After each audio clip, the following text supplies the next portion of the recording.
পবিত্র জমজম পানি বিশ্বে মুসলিম ধর্মপ্রাণ মানুষের কাছে অত্যন্ত মূল্যবান ও সম্মানের একটি অংশ।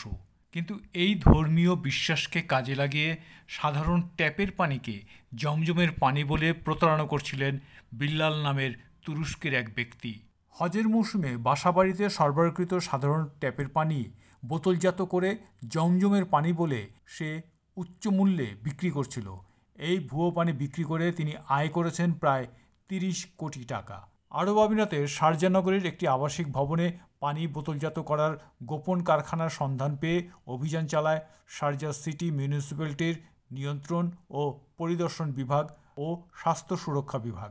সেখানে অভিযুক্ত বিল্লালকে হাতে নাতে আটক করা হয়। তার ব্যবসা কেন্দ্র থেকে ১৫,০০০ লিটার ট্যাপের পানি উদ্ধার করা হয়েছে।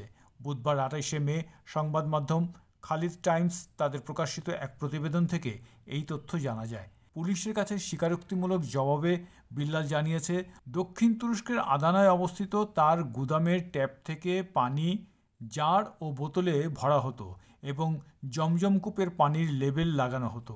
লেবেলগুলোতে আরবি ভাষায় লেখা ছিল, পণ্যটি সৌদি আরব থেকে আসা জমজমের পানি। তল্লাশিতে জমজম লেবেল লাগানো বহু প্লাস্টিক বোতল ও কার্টন জব্দ করা হয়, যেখানে অত্যন্ত অস্বাস্থ্যকর পরিবেশে পানি ভরা হচ্ছিল। এইসব পানি সামাজিক যোগাযোগ মাধ্যমে জমজম হিসেবে প্রচার করে উচ্চ মূল্যে বিক্রি করছিল প্রতারক বিল্লাল। পুলিশের তদন্তে জানা গেছে, প্রতিদিন ২০,০০০ লিটার ট্যাপের পানি বিক্রি থেকে সে প্রতিদিন আয় করত $২২,০০০। ইস্তাম্বুল, আঙ্কারা সহ বিভিন্ন অঞ্চলে বিক্রি হতো তার এই পানি। গত ৫ মাস ধরে প্রতিদিনই এই আয় হতো তার। গ্রেপ্তার ব্যক্তি আরটি মিনারেল ওয়াটার ট্রেডিং নামে একটি লাইসেন্সপ্রাপ্ত প্রতিষ্ঠানের মালিক। সেই লাইসেন্সকে ঢাল হিসেবে ব্যবহার করে সে জাল ইনভয়েস তৈরি করেছিল এবং সাধারণ জনগণকে ধোঁকা দিচ্ছিল। উল্লেখ্য, ইসলাম ধর্মাবলম্বীদের কাছে জমজমের পানি অত্যন্ত পবিত্র। বিভিন্ন দেশের হাজিরা হজ শেষে জমজমের পানি সঙ্গে নিয়ে আসতে ভুলত না। অন্যান্য ইসলাম প্রধান দেশের মতো তুরস্কেও জমজমের পানির চাহিদা প্রচুর।